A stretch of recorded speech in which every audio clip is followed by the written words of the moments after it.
500 years ago, the Portuguese and the Spanish created an invisible line halfway down the planet, separating one side from the other. One side was to be Portuguese and the other side was to be Spanish. It was called the Treaty of Tordesillas. This invisible line separated the world. And one of the reasons why we speak Portuguese in Brazil and in the rest of Latin America, Spanish. And the reason I'm talking about that is there's this magical line that divides the mouth from the rest of the body, and that's why you have dentists and doctors. And I believe that is one of the reasons that a lot of people aren't getting the answers that they need behind many of the modern illnesses that have been on the rise for the last 30 years. Just take a look at this graph where you can see such diseases as chronic fatigue syndrome up 11,000%, or ADHD up 800%, fibromyalgia 7,000%. And there's no contest that many of these modern ailments are caused by systemic inflammation.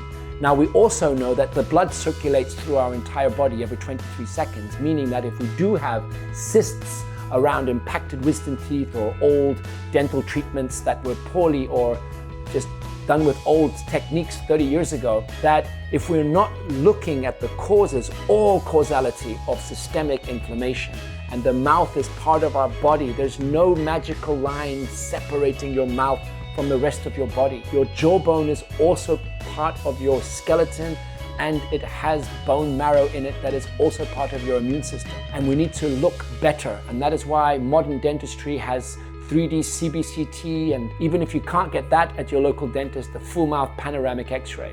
And make sure you're speaking to a specialist that understands this and they can look deeper and that isn't scared to cross that invisible line and speak to your healthcare provider and perhaps offer you life-saving, if not improvement, in your healthcare by eliminating all sources of low-grade chronic infection and or inflammation from your mouth. So find that missing link, push down the barriers, and it's time for doctors and dentists to sit down at the same table. I'll be waiting for you.